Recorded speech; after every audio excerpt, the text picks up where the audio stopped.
Bonsoir à tous. Nous allons revenir sur le sujet de l'orgueil, non plus pour le définir comme la première fois, mais pour essayer d'en découvrir les origines.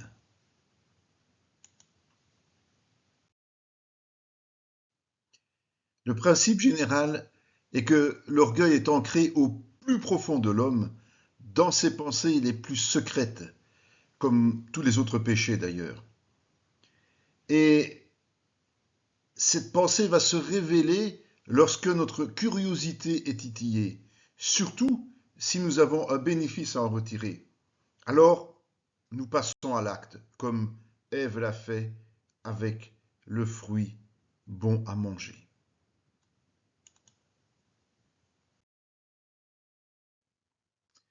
L'origine de l'orgueil se trouve dans le fait que Satan, plutôt que de se contenter de sa place, qui était plus qu'enviable dans le royaume de Dieu, lorsque Satan a convoité de devenir l'égal de Dieu.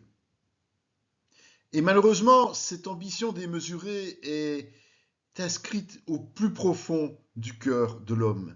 N'est-ce pas ce que les fils de Zébédée ont eu comme prétention, être à la gauche et à la droite de Jésus-Christ pour l'éternité? L'orgueil est quelque chose de charnel, jamais spirituel. C'est pour cela qu'il provient du monde.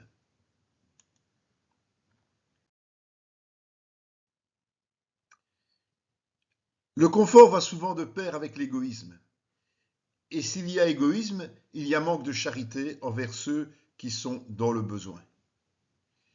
Beaucoup de chrétiens ont une connaissance théorique de la parole, mais ils ne la pratiquent pas de façon conforme. Ils n'ont pas le sens du sacrifice, et ce manque de sacrifice les rend orgueilleux. Le légalisme les amène même à mépriser ceux qui ne sont pas comme eux. Mais Seigneur, tu sais mieux que nous que ces ritualistes ne sont pas conformes à ta volonté. En réalité, l'amour ou la charité ne s'enfle jamais d'orgueil.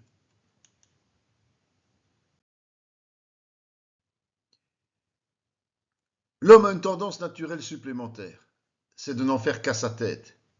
Et cela le mène à outrepasser la volonté de Dieu et à s'enorgueillir. Pire encore, il ne cherche pas à le connaître et se comporte en rebelle. Ce sont ceux-là même qui méprisent l'autorité spirituelle et se targuent en même temps de servir Dieu.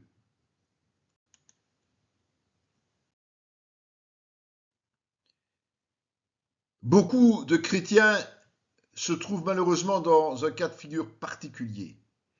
Ils sont d'accord de servir Christ si cela ne nuit pas à leurs propres intérêts. Et non contents d'être de piètres disciples qui marchent dans la chair, ils n'ont de cesse que de se plaindre de leur sort. À force d'user de ce comportement égocentrique qui privilégie leur propre intérêt, avant celui de Dieu évidemment, ils finissent par devenir orgueilleux. Et étant aveuglés par leur convoitise, ils ne cherchent plus qu'une chose, se mettre en valeur eux-mêmes au détriment de Dieu.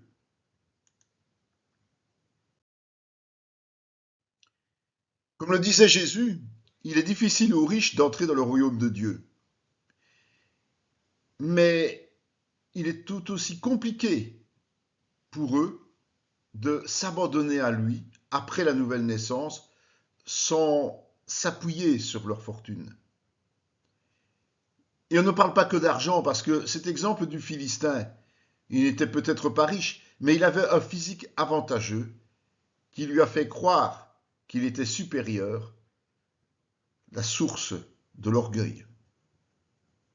C'est quand les projecteurs sont braqués sur l'homme qu'il devient dangereux pour lui-même et indirectement pour les autres.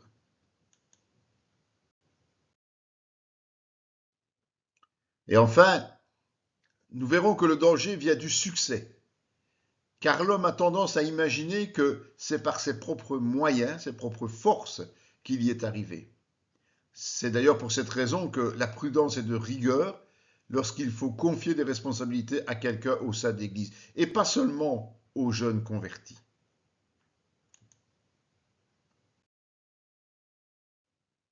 Interpellé par cette petite anecdote sur l'orgueil, je vous invite à suivre les autres épisodes, mais aussi à regarder les résultats des études bibliques de notre groupe, du Centre chrétien Emmanuel, parce que nous aimons partager ce que nous découvrons dans la parole au quotidien.